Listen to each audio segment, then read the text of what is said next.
There are two things that make people absolutely livid about the government's latest thought bubble about company tax. The first one is that there's very little confidence in the community that some of the big multinational companies are paying their fair share of tax as it stands. And so people want to see substantial effort on that front. Labor's had a policy out for some time to get multinationals to pay their fair share. That's the first point. But the second point, and probably more fundamental, is the government is floating a company rate cut at the same time as they're taking money out of the pockets of working class people and people in the middle in Australia. And what they're doing is they've got all of the nasties from the 2014 budget still on the table. They've still got a tax on Medicare, a tax on penalty rates. They're cutting funding to schools and hospitals. They're cutting family payments and pensions.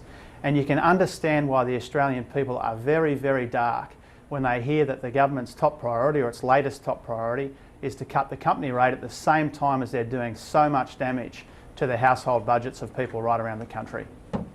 But doesn't it help the household budgets in the longer term through, well, jobs and wages growth? Isn't that what the economic modelling shows when it comes to a company tax cut?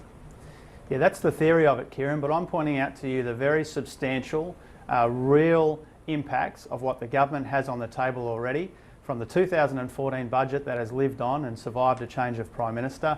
All of those attacks on health services and education and payments and pensions, which have an immediate, substantial and real impact on people. That's what people are very focused on right now. The government is prioritising a company rate cut for the big end of town over those sorts of things which are making life so difficult for people right around the country. And this is what's going to make your task all the more difficult if, as we expect, said Seselja, the government goes along the lines of a company tax cut in the short term and income tax cuts further out into the horizon. This is going to be the challenge, isn't it, with the Labor Party running a campaign like that? Well, of course, the Labor Party, and what Jim didn't mention is the Labor Party has put out policies and they're all for higher taxes.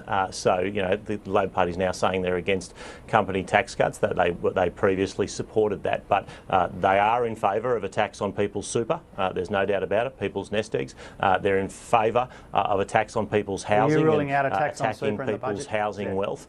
So there's a number of tax increases that Labor are all about at the moment, and now they're against a company tax cut. Well, not surprising, given that they have put out a number of policies which is all about increasing the tax burden. Well, we take a different approach, Kieran. Our view is that we want to see taxes come down, and whether that's company tax, whether that's income tax or other taxes, I think that's a good thing. I just want to finish on a couple of internal government issues. Quickly, the Tony Abbott intervention this week with Paul Murray created a lot of focus at the time and was seen to distract from the Prime Minister's decisive move on parliamentary timing. Are you worried that this is going to cause a headache for Mr Turnbull in this election year, that these sorts of interventions will be an unhelpful distraction? Well, look, obviously, you know, we're going to see discussions from time to time, and former Prime Minister will speak. What I do think is during the election, and as we get closer to the election, it could be on July 2, it might be later, we don't know.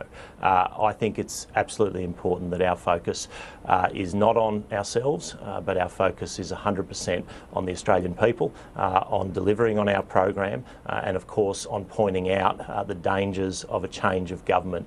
Because you were a very strong supporter of Mr Abbott right to the end. That needs to be said. So are you essentially saying that he needs to rein it in a bit and as you get closer to the election? Well, what I would say, Kieran, is that I think it would be much better if our focus is on the Australian people, on our program, and of course on the dangers of a change of government. Why it's a good thing for the Turnbull government to be re-elected, to deliver on our program for the Australian people, and why it would be a disaster if Bill Shorten were to become Prime Minister. That should be our focus, that will be my focus, and I think that should be the government's focus. Let's, Jim Chalmers, I want to ask you about the Treasurer. There's some flack that he's not in the orbit, the inner circle of the Prime Minister. You've worked for a Treasurer before.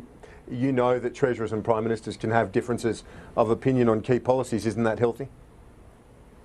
Oh, look, Treasurer Morrison is a prime ministerial afterthought. I mean, it's extraordinary in this, even by the low standards of this divided and dysfunctional government. You've got a Treasurer who's not told when the date of his budget's being moved. You've got a Treasurer who gets admonished in front of other colleagues at dinner at the lodge.